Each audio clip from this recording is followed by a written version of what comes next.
Welcome to Conversations with Toy, a blogcast tackling life one episode at a time. This is the time to air out life's craziest moments. This space is all about speaking about life's hang-ups and ways in which we can leave better than when we started. Topics are all about ways we can find space to be better in life, love, mental space, and health.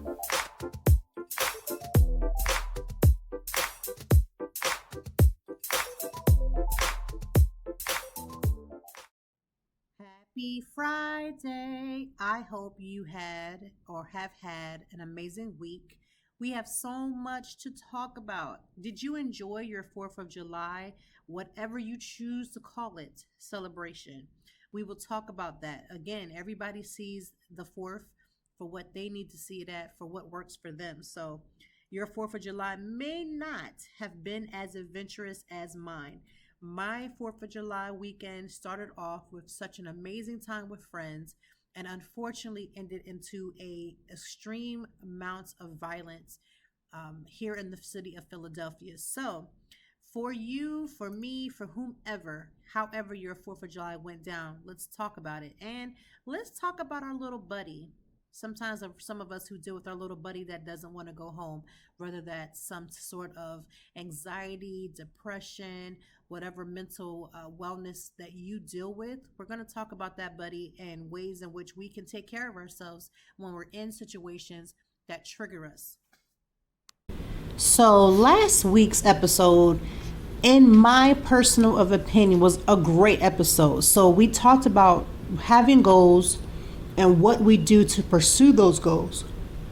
And what I mean by that, and if you listened to last week's episode, you would have heard, we talked about the times when we make these goals, we write these goals, we keep ourselves in goal-mindedness, but then oftentimes, sometimes, maybe you're experiencing that right now, where you write a goal, but you don't have a plan. So we talked about having goals, but in addition, also having a plan, because it's important to not just write down what it is that you want to do. It's equally as important to say, okay, this is what I'm doing. This is how I'm getting there. So if you struggle with goals, if you're struggling with, having that mindset of goals, fresh in your mind and how to pursue that, listen to last week's episode, because that's going to, in my opinion, help. And I hope that it did help. But this week we have to switch gears. So this past Monday, of course, was 4th of July. And, 4th of July means so many different things. For many, women, Black, in the LGBTQ plus, you may not have felt so free, right? We felt free-ish. And some people have deemed it the second anniversary or a second coming of Juneteenth. And it's simple. You can love being American. You can love, being in this country. Wouldn't want to be in any other country. Wouldn't want to go through all of the other issues that other countries go through, but still not feel proud about the things that are happening in the news, that are happening in the politics, not happening in just the lawmaking process. And so it's okay to say that you don't like it. It's okay to say that you don't agree. It's okay to do all of those things, right? So 4th of July may have meant something completely different to you, and it's okay. We get really worked up about why people feel the way that they do. And let's keep in mind, it all has to do with perspective. And I feel like there's nothing wrong with any of those things, to feel the way that you feel, to express it the way that you express it. And, it means differently for different people. We can't have and expect everybody to feel the same. So as the 4th of July has now come and now has gone, it's almost like, to me, I could be off with my math, my timing, my thought process. But when I think about the 4th of July weekend, I always seem to believe okay, that's almost sort of kind of the middle point of the summer. And so, again, depending on how you look at it, it may mean differently for you and how you pursue or how you have pursued the holiday. A lot of people were off, thank the Lord for that, and you may have experienced just spending time with your family and friends, having an amazing cookout, having dinner with your friends, whatever those things may have been for you. And I say to each and every last one of us, however we decided to spend the 4th of July is our business, right? And I feel like, we should have that liberty, that freedom that we talk about, that freedom to do so. For me, I spent the weekend of 4th of July weekend spending time with friends. That Friday I had dinner, or not dinner, I had celebrated my friend's birthday. By Saturday, it was bachelorette weekend for the weekend and just getting one of my very good friends, one of my besties, ready for her wedding. Then after that, following that, was having lunch with one of my other besties, talking girl talk, catching up on life, just seeing how we all are, and really just moving forward. It was just a great weekend. On Monday, I was asked to cover the media event here in Philadelphia, where it's called the Made in America, but it's the Welcome America party on the Parkway. And it was really awesome, an awesome opportunity. I have been asked to go in years past and just kind of declined, because the crowds are so big. You go down to the Parkway, there's a huge concert, which means, they have celebrity pool. This year was Tori Kelly, which I absolutely love Tori Kelly. She's one of my favorites. This girl really can sing. And I mean that in person, when you hear her sing online or whatever the case may be on her album, she really just is a very extremely talented singer. Ava Max, who I've just started to get accustomed to her music. You've heard her songs on the radio 1,000,001 times. And it was just really, first of all, her energy is unmatched. She really does a great job, putting on an amazing show. And then long-timer song singer, performer, Jason Derulo, who ended the show with a 1-hour set. Again, this was a star-studded show. And I have never heard of any show on the Parkway in Philadelphia that didn't bring, star appeal. So with this year covering it, I was honored again to be asked, and I had decided that I was going to set my anxiety to the side. If this is your first time tuning in, I am very extremely open about my journey. I won't say my issues, I'll say my journey with anxiety. I've suffered from postpartum depression when I had my children. My anxiety is something that I suffer with quite a bit. And if I'm honest, again, with going to therapy, I've realized that those things happened when I was a child. So a lot of the times with anxiety, you have what's called, for me, I have high functioning anxiety. So I'll get all these things done. I'm booked and busy, doing all the things. And then when it boils down to, it's like, okay, so I'm doing all these different things. I have my schedule is popping. I'm accomplishing the goals, but my anxiety is still there. It's kind of like my little buddy that never wants to go home. And so oftentimes, again, being honest about my journey, I have my highs, I have my lows, I have the in-betweens. And so when thinking about going into this huge crowd, oftentimes my anxiety is high. And this is crazy because people don't understand that. Even with me having the blog, and I am a blogger as well, you can follow me at toytime, TOITIME.org. I am invited to a lot of events here in the city and beyond. I've been invited to different places, and I go and I have a good time, and oftentimes it doesn't bother me, but because my anxiety, my journey, my buddy that never wants to go home is always present, always with me. It kind of shows itself here and there.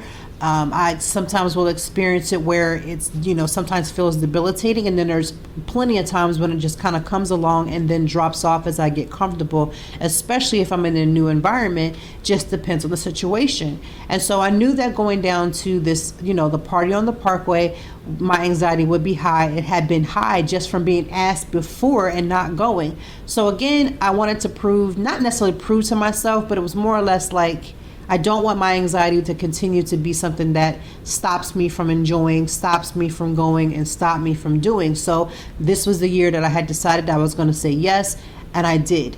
And it was a beautiful experience. Let's not act as it, we'll get into some things that went down, but for the most part, the experience of going and being at the media and sitting at the media risers, which again, you can see the crowd, you're kind of blended, but you're, higher up. It's very few people on that riser. And again, that's allowing me to separate and not necessarily be inside of the crowd, but also have my time, to a smaller group. Because again, when you're with the media, you're with the photographers, you're with videographers, you're with all the things, the meteorizer is not going to be able to hold but so many of us. So that was a huge plus. Again, the other plus was that the concert just was pure magic. If you like music, if you like to dance, if you like to let your hair down a little bit and just get your move, just move a little bit, bop a little bit, it was an amazing experience.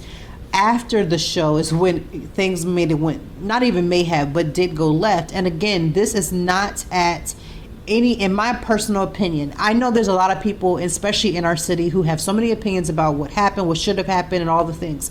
I'm going to tell you right now, I can't tell you what should have happened. I can tell you what happened, and I can hope for things to be different, because I honestly don't know what will actually work to fix the violence that we're experiencing in the city. Because remember, although this was a situation where there was a violent situation that took place at the end of the show, there's violence in our city, particularly Philadelphia has surpassed Chicago. I had my grandfather who used to live in Chicago before he died, and Chicago used to be like Killer County. Like, it was like everybody was getting got. Like, you go outside, you're getting shot for no apparent reason. Like, there was no endless bounds of violence that was taking place in Chicago. And how in the world Philadelphia went and has surpassed and is going into year 2 of like holding it down, of surpassing Chicago again, is wild to me. You know what I mean? That this is wild to me.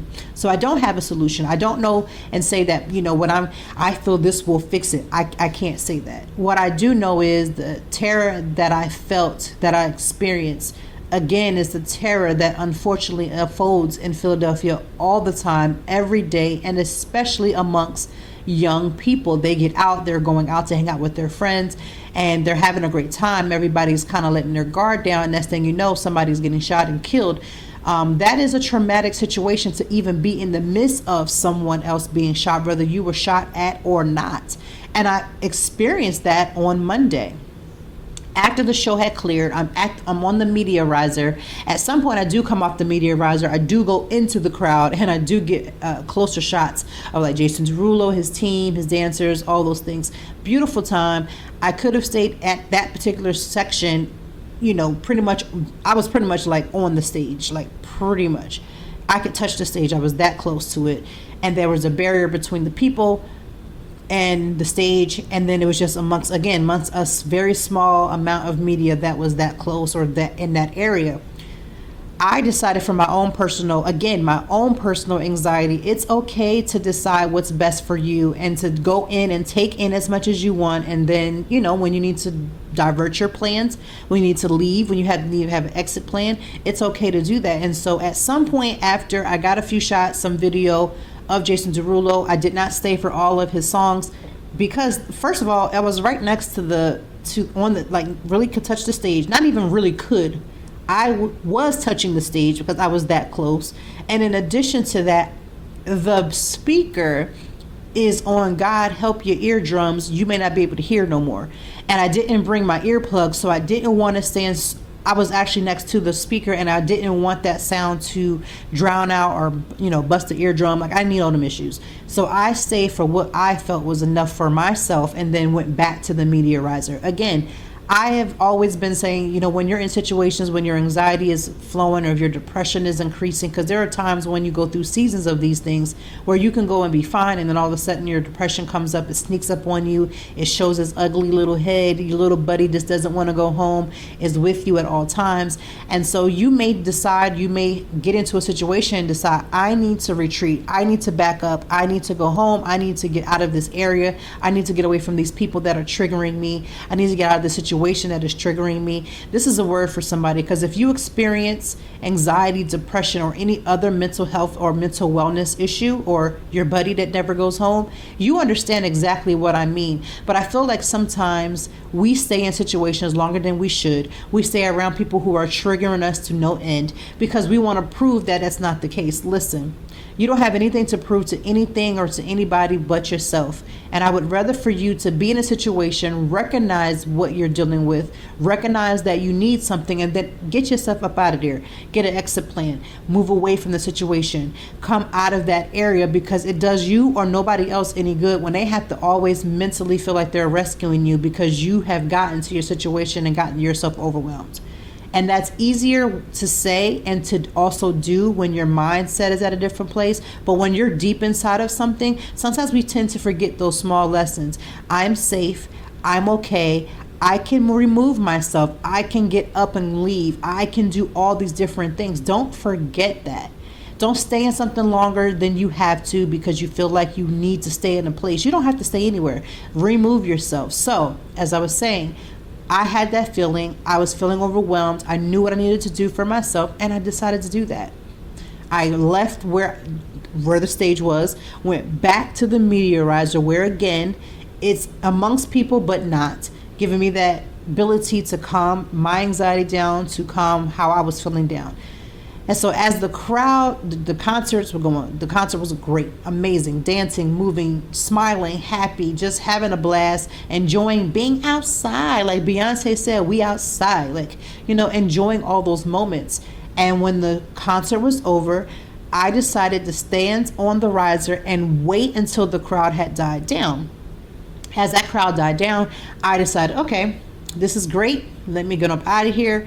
I began to walk. I walked over to a police officer saying to him, because when I came in a certain way, through certain gates, through all these different things. What would be the best way for me to get out of here? Because I didn't want to be too much in a crowd, but I also wanted to be able to know where the exits are so that I could leave.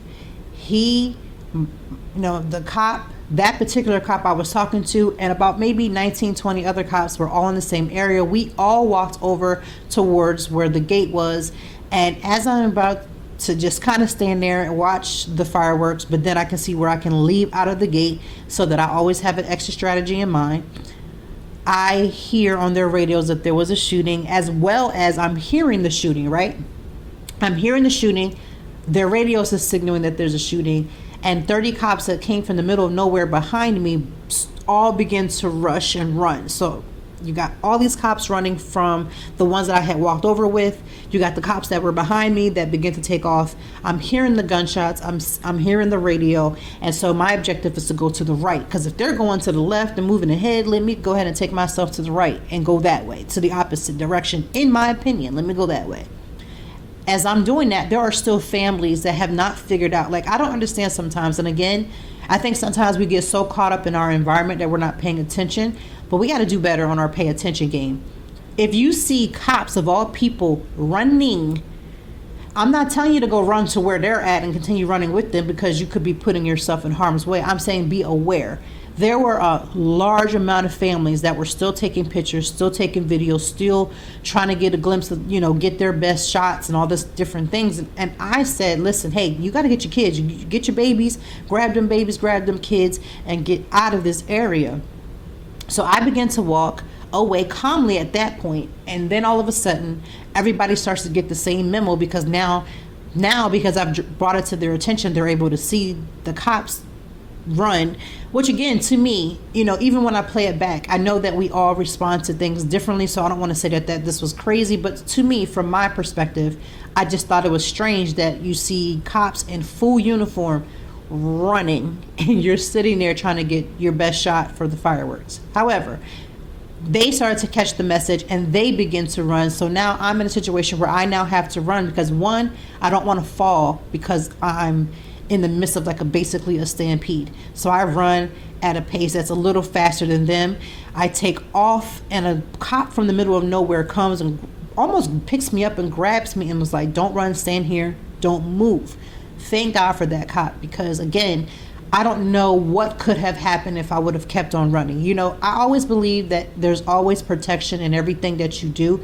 And that cop picking me, this cop literally picked me up, my feet almost off the ground, but he was trying to stop me. He wasn't hurting me. I didn't feel violated. Oh my God, Jesus. No, I felt grateful. Thank you. Thank you for getting me to where I needed to be. Stop me from running if that's not where I'm supposed to be doing. And he began to just yell out for everybody to just calm down, stop running, because it was at that point that the session that we were in at that second that he was talking was particularly fine. However, there was a second wave and of a second shooting, and as I'm ducked down by the cop car, I'm on the phone talking. I'm scared. I'm trying to, let people know, like, I am scared. They are shooting. This is a horrible situation. Please help me. Find somebody, like, all the things. I see another wave of people running towards me from a different direction. They're going up the street. At that point, another cop then said, everybody that's here, get on the ground. They are actively shooting where we are. I need you to get flat on the ground. And if you have children, cover them up. Now, this is going pretty fast. Like, he's not talking in the same tone that I'm talking to you right now.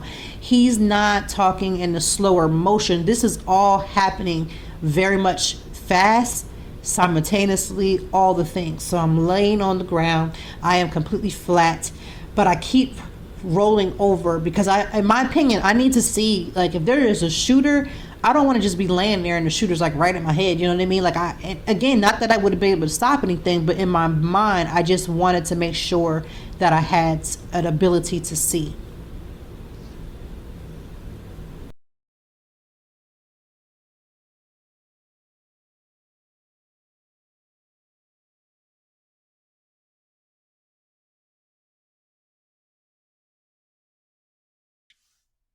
Today's podcast is sponsored by Athletic Greens. I personally use Athletic Greens because I don't like taking a bunch of supplements and vitamins. It's something about the pills that I just can't do every single day. And regardless of your lifestyle, whether you eat keto, vegan, dairy-free, whatever your lifestyle is, this will be for all. Also, we're all about saving money, and it only costs you less than $3 a day. Not to mention, Athletic Greens has over 7,000 five-star reviews. So that means at least 7,000 other people, including myself, who have used it and know the benefits of it. In addition, right now it's time to reclaim your health and arm your immune system with convenient daily nutrition. That's right, 1 scoop in a cup of your water that you drink every day. That's it. No need for a million different pills and supplements to look out for your health. Athletic Greens is going to give you 1 year supply of immune supporting vitamin D and 5 free travel packs with your first pack purchase. All you have to do is visit athleticgreens.com/emerging. Again, that is athleticgreens.com/emerging to take ownership over your health and pick up the ultimate daily nutrition. And so my adrenaline is on 1,000. My body, I'm not even feeling like I'm in my own body. At this point, I'm just trying to just have basic survival skills where I just want to get in. I just want to get out of the situation. I want to get away from this area. I am in full fear at this moment. And I know, like, as a PK, we're taught that perfect love casts out all fear. But physically, I was in a matter of fearless. Like, I thought my life, anything could have happened. I didn't want my husband to have to come and see me, at the hospital if I'm being shot or if I'm injured or I'm dead or whatever the case may be. But 1,001 things is going through my mind as I'm actively watching out for myself, looking around. And then at some point, we got the all clear. We could get up, and he didn't tell us to walk. He said, get up and run over there to that other side. And that's when I ran to the side that he directed us to, this other cop. And I went and I saw a garage, and it was like a circled enclosed garage. And I said, I'm going to stand here and make sure that if there's another wave of shooting, it kind of protects me because it just kind of keeps me out of the way, but gives me a security of having a safety spot. It was the best decision at that moment for what I needed to do, because I didn't know how long we were going to be in a situation where maybe I couldn't leave or somebody couldn't come in or whatever the case may be. So I dropped a pin on my phone, made sure that my husband can follow my location. And that is how he ended up leaving his house to come to me to get me, where I needed to be. And I have never in my life so grateful to, to see my husband, to, have him be where I needed him to be, to take care of me, to make sure that I was in safety. And that's how my night went. The drive home was traumatic too, because as you're driving home, Philadelphia is rather large. It's a rather large city. And so as we're driving, we're going through different neighborhoods because streets are different, blocked off. Traffic is a mess. So you're going through different neighborhoods, and there are smaller fireworks that are happening in neighborhoods, don't have anything to do with the shooting and things of that sort. But me being scared every time I kept hearing the firework, or being alert every time, like feeling that nervousness, I did not come out of my adrenaline until literally I got out of my car to walk into my house. And as I'm walking, now my body is hurting because listen, I am over 40 years old, right? And I'm a part of the 40 plus crew, right? Our bodies are starting to go through that process where things is cricking and cracking that shouldn't be cricking and cracking, or maybe they're cricking and cracking because that's what they're supposed to do, but you wasn't ready yet. My body was starting to come down from that adrenaline because now I know that I'm safe. I'm at the front door of my house. I'm where I'm comfortable. I'm at familiar territory for me. So my body is coming out of that flight and fight mode. And I'm walking up them steps like, dear Jesus, be some Epsom salt, Lord. Be a massage or a masseuse on the other side of this door. My body was hurting.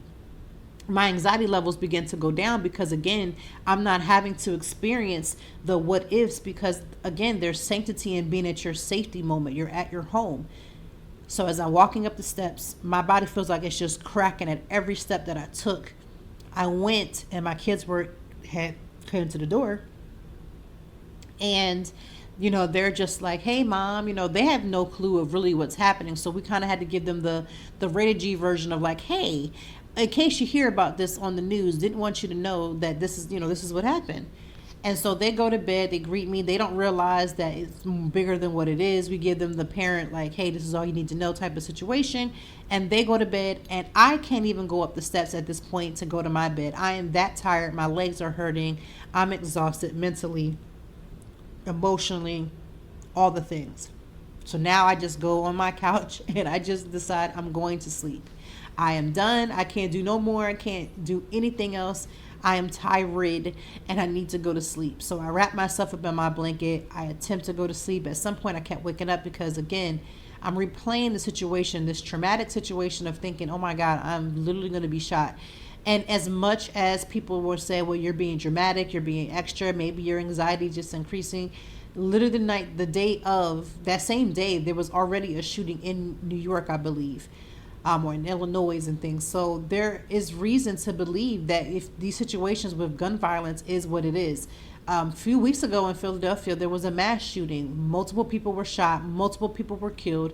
And so this is the life that we live in. You can't go to the movies. You can't go to the church. You can't go to the grocery store. You can't go to different places because the act of violence is unfortunately real.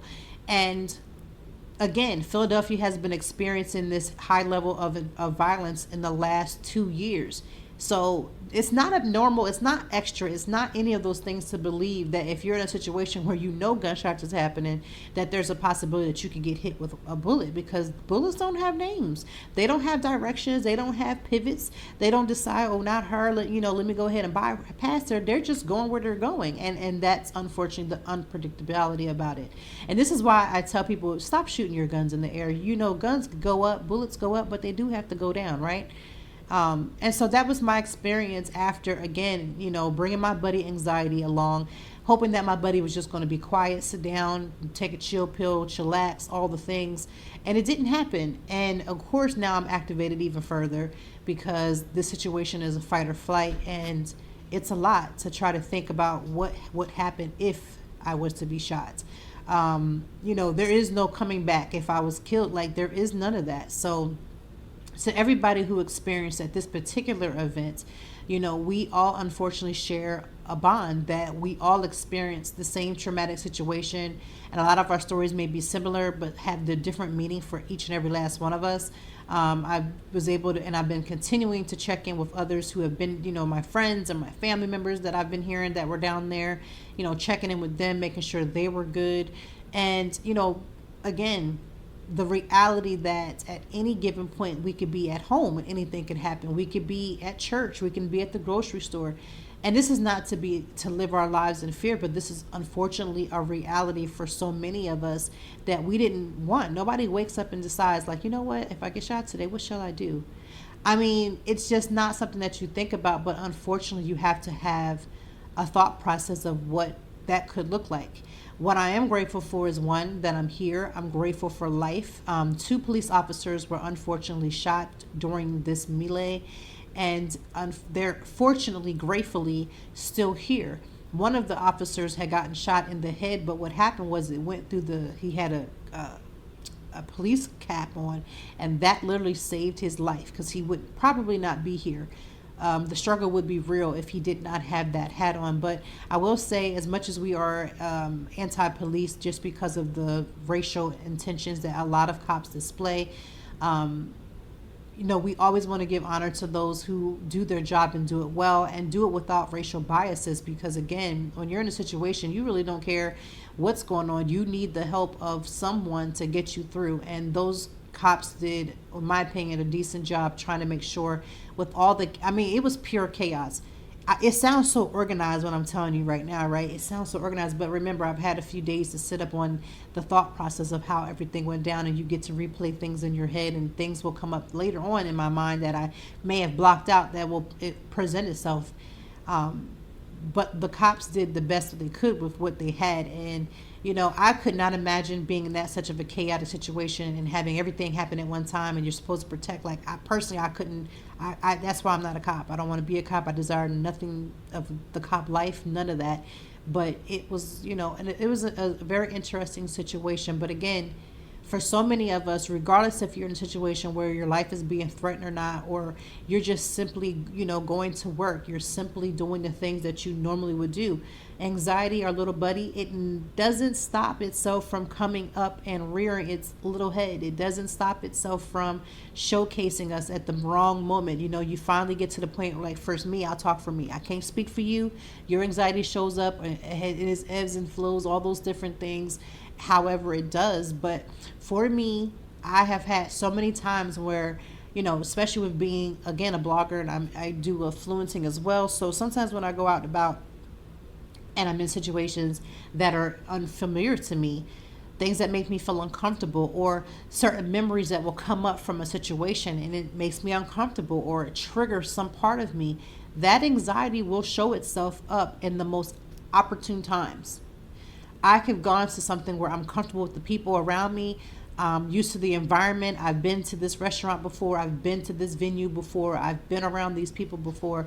And again, it comes in many forms. It will show itself up. So for those who have our little buddies that doesn't like to go home, listen, be as clear as you can. It's okay to separate yourself out and to do the things that you need. I can't express that enough, because you'll be in situations that are truly overwhelming, and you are like, I don't want to draw attention to myself, so if I leave, people will know. Child, they won't know. Don't let them people talk.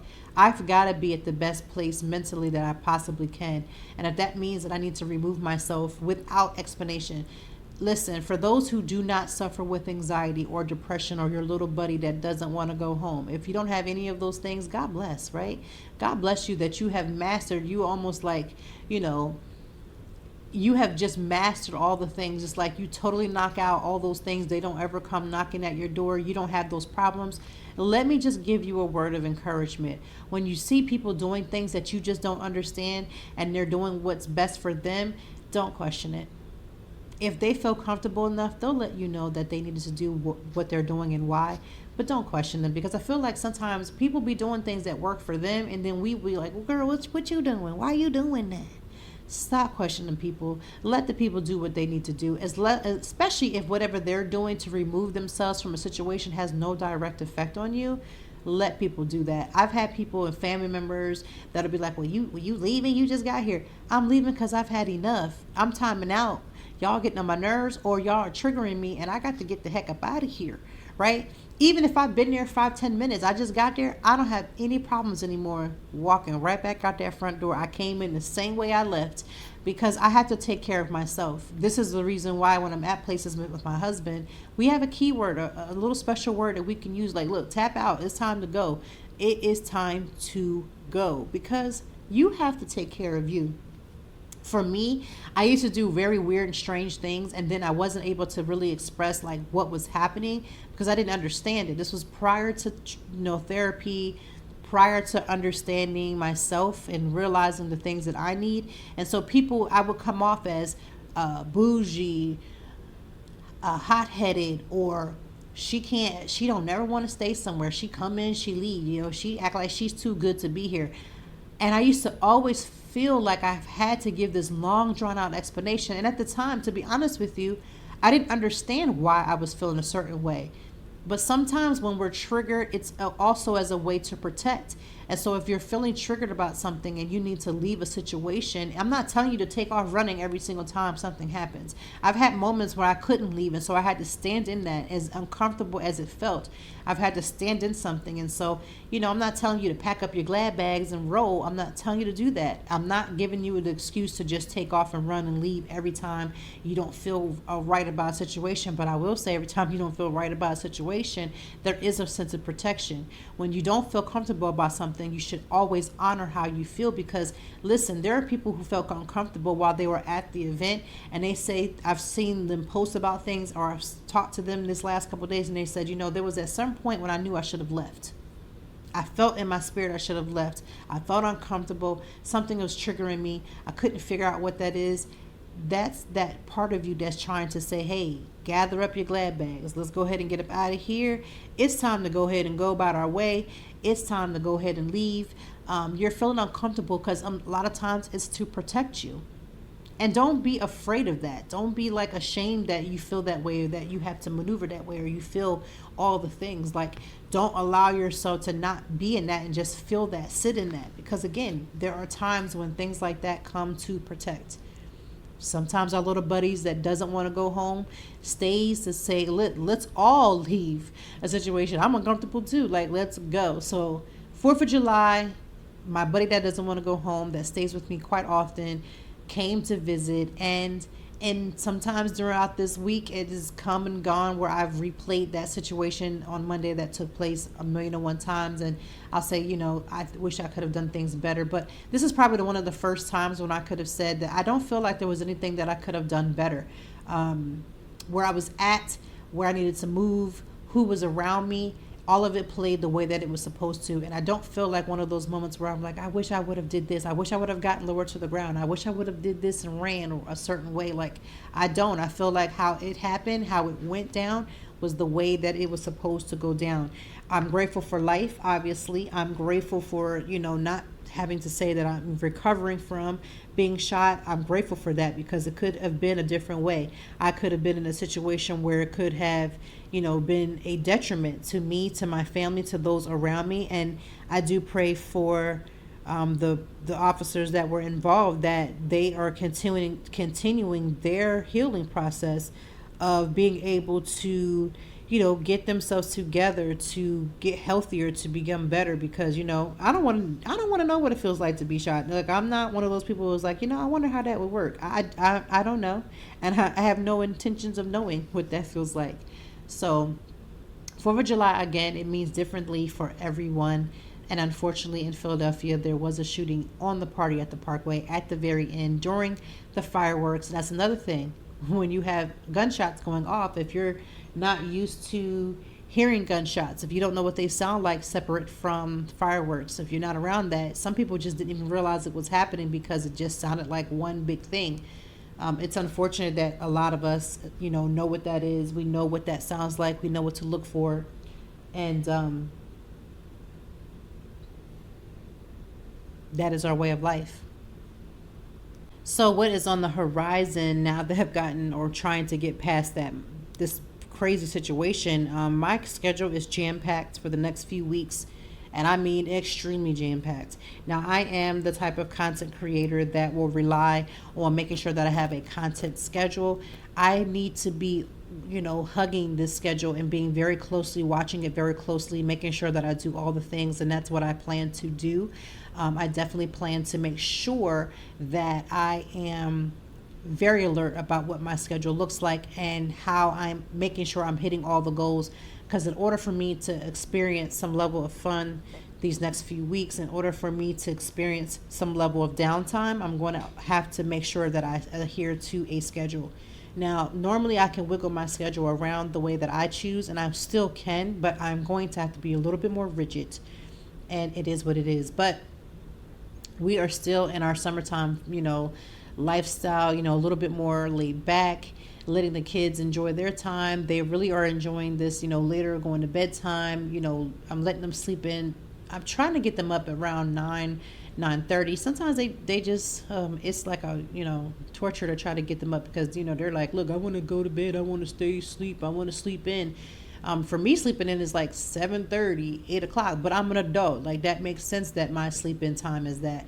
It's very rare, and I mean absolutely rare, if we sleep in this house as adults past 9 o'clock. That's a rarity for us. Even on the weekend, there are times when I will make myself like, it's okay, you can stay in the bed a little longer.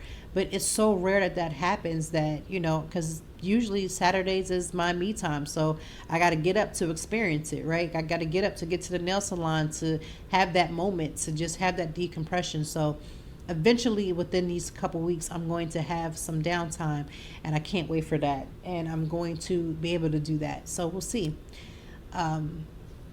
I can't wait for it, but we'll get there. So let's talk about some things that are happening or playing itself out in the internet streets. WNBA star Brittney Griner has unfortunately pled guilty, not unfortunately found guilty. She pled guilty to, from what I understand, smuggling a vape pen while in Russia. And she is up to spend 10 years in jail. Now, let me be clear. You must know the rules, the regulations, the laws when you are in another country. I feel like when it comes to certain things, you better know your P's, your Q's, your R's, your T's. You better know them all when you're in someone else's country, because you don't have the same protection that you would have in your own country. Do I think 10 years is excessive for a vape pen, or even smuggling drugs, or whatever the case may be? Absolutely. Absolutely, I believe that that's a lot. 10 years for a vape pen, or whatever the case may be, that's quite a lot. And I feel like it's extra. I do believe that the attention that she has not received is huge. Chris Brown even made a comment this week that stated that if she had been a part of the NBA, that there would be a lot more uproar.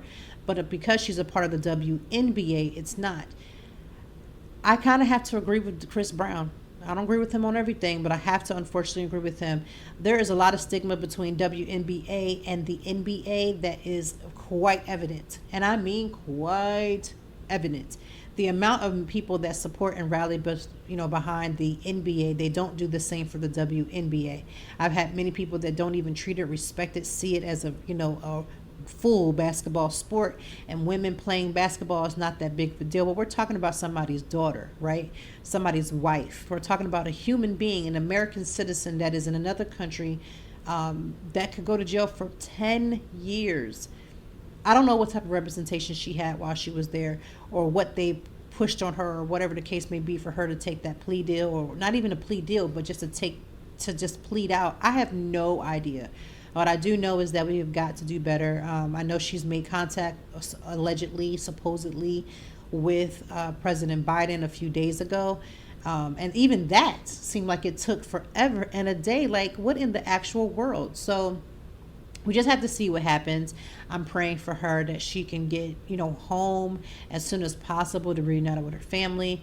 I can't imagine being in jail, period. And I surely cannot imagine being in jail in another country. So I pray that this works in her best interest, in her favor, because listen, being away from your family and in another country, like, it can't be a part of the will.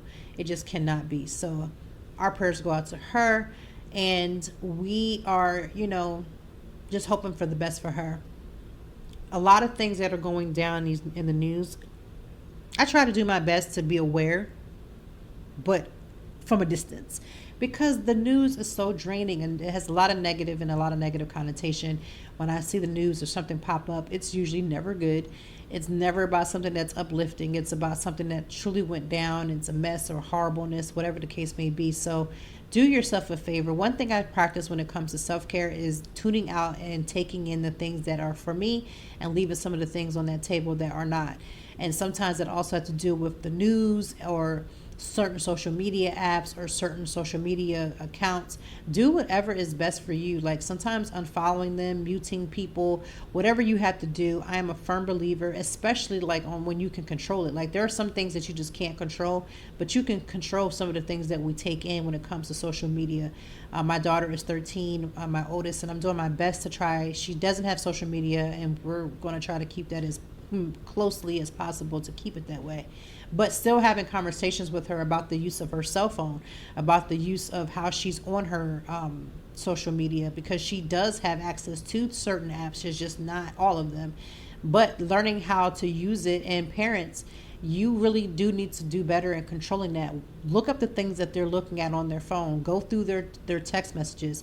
My daughter's friends know I am the queen of, I'm reading the messages. I know exactly what's happening, because, you can't leave kids to their own devices, almost literally. You need to be aware, and you're not going to know every little thing. It's not like I feel like because I go through her phone that I'm going to know every little thing. Listen, kids are slick. They know how to erase messages. They know how to do certain things, but don't play, like naive to the fact that you need to be aware of what they're doing. And so I'm very much aware of what is happening as much as I possibly can. I keep my ears to the streets. I know all the acronyms for the texting messages, because kids will be texting in you an open site using all these different things. And you just think that's just teenager talk. No, go online and look up some of them acronyms that your children are using. They'd be telling you that what they're doing right in plain sight. They're using certain acronyms that mean that they're meeting up for sex, and they're doing all kinds of things. But because you don't want to keep your ears to the ground, you don't want to know what's going on, you're going to find yourself in open sight knowing what your child is doing, but not knowing what's going down. So I just want to encourage parents to take back their power as parents and be a parent. And sometimes you can't be your parent. You can be their parent and their best friend. My child will become my best friend as they become older, and they're getting more life experiences, and they don't have to be financially connected to me. They're my little broke besties, as I call them, meaning that they don't have jobs, but they live the best of lives, and we have a great relationship, and we kiki it up sometimes, but we're not so far kikiing up where we are not being a parent, right? My children know that I am their mother, and I'm not trying to compete with them. I don't need to be, a young tenderoni out here on these streets, but I also am a parent first. It is my job to try to guide them, and they're on loan. They're on loan to us, and what that means to me is that it's my job to be a part of their process and not to dictate every little process, but I still gotta be a parent. So parents, let's get back to parenting. Let's get back to being aware. I don't allow my daughter or any of my kids to go to bed, long periods of time with their cell phones and things in their room, because, let's keep it real. If there's cell phones in their room, they're on their phone. They're looking up stuff. They're getting text messages. They're on the internet. They're on YouTube. They're doing those things if you allow it. And we kind of want to be just a little bit more control. Now, again, you could say to me, that's not how you parent. I'm not telling you how to parent. I'm saying let's get back to parenting. So whatever that means for you, let's get to that. Let's do that. Let's surround our babies and our children with love. Let's make sure that we encourage them as much as we can. Like, I'm always struggling back and forth about, am I being the parent that I need to be for them, right? Because my parenting style may not be the same parenting style as you, but we all, and I would hope we all struggle or hope that we're doing the best for our children that we possibly can. And sometimes that also means accepting when you're wrong and being open enough to your children to say, listen, mommy messed up. Mommy said something that she shouldn't have said, and I apologize for that. That's a lot of heaviness going in our house. We apologize quickly. And by heaviness, I mean being really in tune to making sure that we don't think that we're so right that we can't be wrong. Humbling yourself to your child and saying that you're wrong and that you're apologizing, but also showing them, again, because an apology is changed behavior, that you're meaning to not be as angry as you were the last time, and you're working on, being loving, and you're working on being caring, even when your frustrations are at an all-time high. When you tell your child or your children 20 million times, 11 times to do something, and they just look at you with with one eye and one ear, we all face that. We all understand what that looks like. So, and if you are the type of person that's listening, you're like, listen, I don't want to have kids. Listen, don't. I am team do what is best for you. Like, I have never been the type of person, even when I was single, that I felt like everybody should have the same exact workout plan. Like, we're all going to be on the treadmill today. We're all going to do this. We're all going to do that. Like, do what works for you, your body, and all the things that you need. Because listen, if you have a child, I'm not helping you raise that child. I'm not helping you pay for that child. Do what's best for you. And if what's best for you is to be childless, then do that. There are so many people who struggle with wanting to be a parent and would love to have kids. So you don't have to feel the need to take that up, that if that's not you, that's not where you are, that's not your walk of life, don't let it be. When my daughter, my oldest, was younger, she used to always say, she still sort of says it, like, I don't want to be a mom. The only thing I wanted to make sure was, is that because of my mothering? Are you good? Like, I'm good? Okay, cool. But if she doesn't want to have children, I support her in her endeavors. She may change her mind. She's only 13. These kids change their mind from moment to moment. 1 minute they want a cookie, the next minute they want a chip, right? They gonna change their mind. But my job is to support and not direct, but guide, right? I'm a guide, like a little angel that kind of says, hey, whoa, you're going too far, bring that back. Or, hey, you got my blessing, do you? So I hope that you will have an amazing weekend, because God knows we need to see some better times. I'm hoping that this weekend, although I do have a very busy week, and next week as well, that you have a great one, because we all need that. Today's national holiday is National Freezer Pop Day. If you've never had a freezer pop, aka a popsicle, today is your day to enjoy a popsicle. Bomb pops are my favorites, and apparently they're making a comeback, which I never thought they left anyway, because I do have children, so I have bomb pops somewhere at some point. And if you can, get out and have a freezer pop, aka a popsicle. I really don't know why they call them freezer pops, but I guess that's their technical term. I'm calling them popsicles. Get yourself one. Enjoy a great one. There's so many new amazing flavors. Companies are out here doing their thing by making some great ones. So enjoy yourself a freezer pop, because freezer pops are bomb. Today's drink of the day, or the weekend, however you want to look at that for yourself, is the strawberry smash cocktail. So that's going to have of course, strawberries, because you need that. It's going to have basil, vodka, club soda, and a drizzle of honey, if you choose to add the honey. Some people choose to have it and some people don't. I will have that recipe for you in the show notes. Make sure you pay attention to the show notes, with our sponsor of the day, all of those things. And I always try to add a link to a blog or two, because if you don't know, I am a blogger as well. I podcast. I have a lot going on. I'm content creating all the time. Listen, I have many hats. I'm a mom, a wife, all those things. But again, it's all about, doing what you feel you should be doing. And a lot of times for me, just doing what I'm doing, content creating, doing all those things, it just makes me so happy to do it. I enjoy the process. I'm walking in this, and I love it. And so find something that you really love, because when you love it, it's never really work. And so I employ everybody that's listening, go ahead and get yourself something that you truly love. You never know. One of your hobbies could turn into a full-time job. It can turn into a full-time dream. So don't give up on it. So have a great weekend. Thank you for listening to Conversations with Toy. We will be back hopefully next week with an amazing episode. I do believe we have a guest next week, and I can't wait. And I want you to enjoy yourself and have that amazing popsicle. Thank you as always for joining me, and I know that even in the deepest or joyful conversations, that there's something we can learn and apply. Until next time, I hope that you are doing better. If not, we will be back to talk some more and handle it. Peace to you and yours. Stay grounded.